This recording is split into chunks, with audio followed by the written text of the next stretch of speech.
আচ্ছা নমস্কাৰ দেই। আচ্ছা আজি আমাৰ মানকাচাৰ ডিষ্ট্ৰিক্ট কাৰণে ডাঙৰ এচিভমেণ্ট হয় এণ্টি ড্ৰাগছ অপাৰেশ্যনত। আজি ৰাতিপুৱা 5:30 5:33 বুলি কৈছে। তাতে আমাৰ সোণাপুৰৰ ওচৰতে আমাৰ চ'ৰ্চ ইনফৰ্মেশ্যন আমাৰ মানুহ যোৱাকালি গোটেই ৰাতি এইবিলাক কাম কৰিছে। কাম কৰাৰ পাছত আজি ৰাতিপুৱা 5:33 ভিতৰতে আমি ছাকচেছফুল হৈছোঁ। তাতে গুৱাহাটীৰ পৰা অহা বাছ নম্বৰটো হ'ল AS01PC0375। এইটো আহিছে গুৱাহাটী ISBTৰ পৰা আহি আছিলে। তাৰপাছত আমাৰ ইনফৰ্মেশ্যন মতে আমাৰ চ'ৰ্চ ইনফৰ্মেশ্যন মতে আমি গোটেই ৰাতি আমাৰ মানুহ কামত লগাই পেলাই আমি ৰাস্তাতে এইটো SM ৰোড বুলি কয় আৰু যিটো হাচিংমাৰী মানকাচাৰ ৰোড, তাতে এই সোণাপুৰ ওচৰতে আমি ইণ্টাৰচেপ্ট কৰিলোঁ। তাতে আমি প্ৰচিডিউৰ মতে আমি চাৰ্চ কৰিলোঁ বাছৰ ভিতৰতে। চাৰ্চ কৰাৰ পাছত এজন ব্যক্তি, তাৰ নাম হ'ল আশিক বাবু, 26 years। তাৰ দেউতাৰ নাম হ'ল মইনুল হক আৰু গাঁৱৰটো আছিলে এখেতৰ কি ক'লে কোচনিমাৰা গাঁৱৰ ব্যক্তি হয়।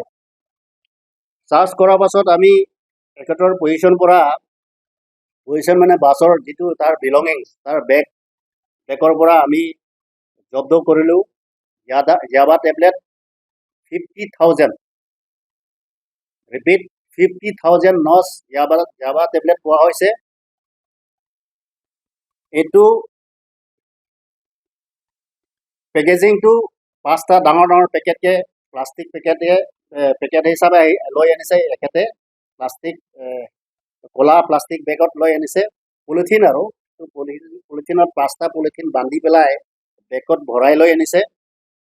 তাৰপাছত আমি নিয়মমতে আমি চিজ কৰিলোঁ, তাত জুখিলোঁ, হিচাপ কৰিলোঁ।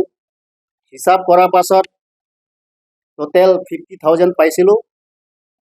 তাৰে আমাৰ গভৰ্ণমেণ্ট ৰেট বুলি কয় বা CID ৰেট যিটো বহাইছে, যিটো দিছে আমাক, অকল আমাক বুলি নহয়, অল আছামত এইটো চবক চাৰ্কুলেট কৰা হৈছে। এইটো ৰেট মতে এইটো মাৰ্কেট ভেলিউ আছে 2.5 crores, 2.5 কোটি ইয়াবা টেবলেট পোৱা হৈছে। ভেলিউটো 2.5 কোটি হয়।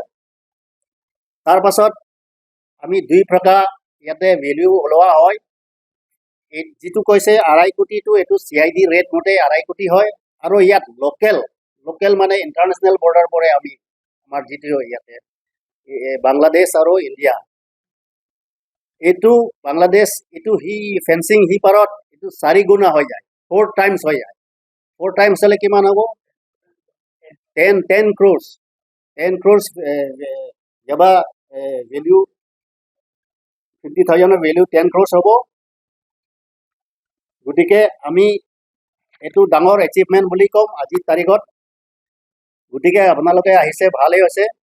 আমাৰ গোটেই মেছেজ অসমত যাব যে মানকাচাৰ যিহেতু আমাৰ চাউথাৰ্ণ মোষ্ট ডিষ্ট্ৰিক্ট হয়, তথাপি আমাৰ পুলিচৰ সজাগতা মানে এলাৰ্টনেছ হৈ থকাৰ কাৰণে ইমান ডাঙৰ কনচাইনমেণ্ট হওক, সৰু কনচাইনমেণ্ট হওক, আপোনালোকে সদায় গম পাই থাকে।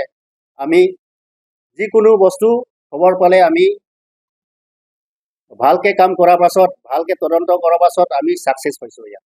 গতিকে আমাৰ পুলিচ টিম তাতে ক্ল'জ ছুপাৰভিজনত আছে আমাৰ additional SP headquarter Pratap Das.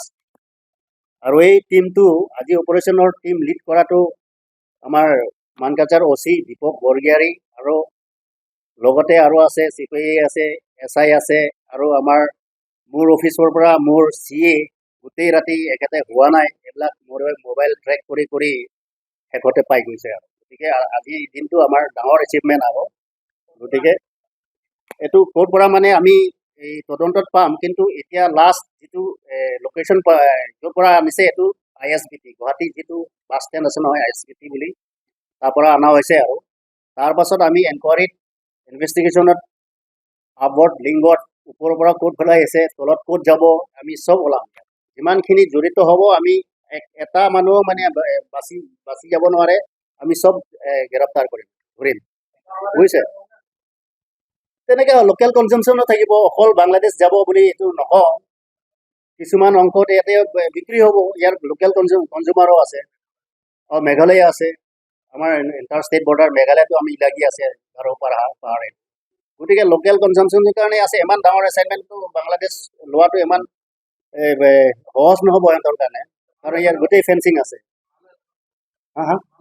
মানুহ এজন ধৰিছে বৰ্তমানলৈকে। আমি তদন্তত যিটো লাইনত যাব, যাৰ নাম আহিছে, যাৰ নাম উল্লেখ কৰিব, তদন্তত যিটো পাব এইটো আমি এৰেষ্ট কৰিম দেই। Thank U.